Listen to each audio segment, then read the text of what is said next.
There was a body hanging on a rope outside on the top of the two-story business studies building. Everyone who woke up early rushed to the scene to see. In the early morning of August 15, 2018, around 4 o'clock a.m., students at the Diwanwad University in Madang Province, Papua New Guinea, woke up with a tragic, horrifying news that there was a deceased male body which was hanging on top of the business studies building. There was a rope tied around the neck. The body was identified as Christopher Saoni, a male 28 years from West Sepik Province, Waromo village. The police were called in, and according to the initial impression, where the body was hanging with a rope tied to his neck, it was ruled as by police. But after the first day and careful check and observation of the body, the police were convinced that there must be foul play involved, and an investigation was launched into this death.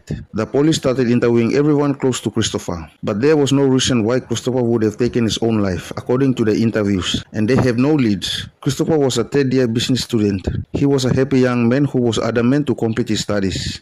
He dropped out of high school and stayed out of school for a long time. Getting admitted to the university was his chance to complete his studies. He was a hard worker. He has a girlfriend back in his home village and home province that was waiting for him.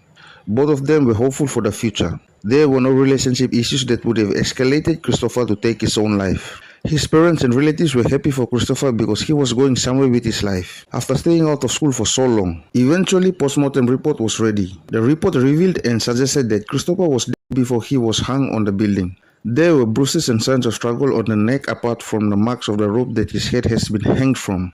All his other parts of the body were okay. There were no bone fractures or any cuts or lacerations. According to some witnessing students at the time of the body was discovered, his face appeared grossly swollen and was black in color, and there were rope marks on his neck and other minor bruises on the neck. They thought he might have been suffocated by a piece of cloth, where the piece of cloth was soaked in some poisonous fluids. The body was found around 4 o'clock a.m. The detectives investigating the case suggested that Christopher was between 1:30 a.m. to 4 a.m. during his study time. He was probably alleged to have been strangled to death before being hung with the rope.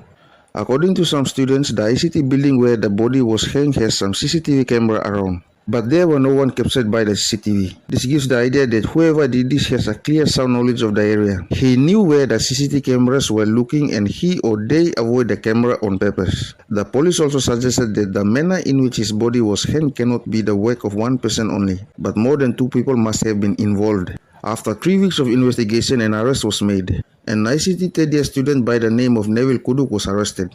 Neville was a reserved, weird person. He posts dark-themed photos on his Facebook account. He doesn't talk too much and is eccentric in nature. He finished secondary school in Kerawat National High School in Kokobo. The motive of the killing was not known, but the police believed it could be motivated by satanic cult practices. After Neville was detained, there were no news regarding the case after that. Whether Neville was questioned and subsequent arrests made were not known. Christopher's father waited in Madang for some answers for his son's matter, but the wait proved too costly, so he had to go back to his place in Waromo. There were so many questions without answers in this case. Who killed Christopher? What's the motive of the killing? What's the method used to kill? What's the weapon? Why did the case die like this? Did the police crack this case? What happened to Neville after he was detained? What's the outcome of the investigation? What's the outcome of investigating Neville? Did Neville marry Christopher? Did Neville guilty of the crime? Did Neville give up some names? Was it a purely cult motive to Christopher? If you know anything about this case, please comment in the section below.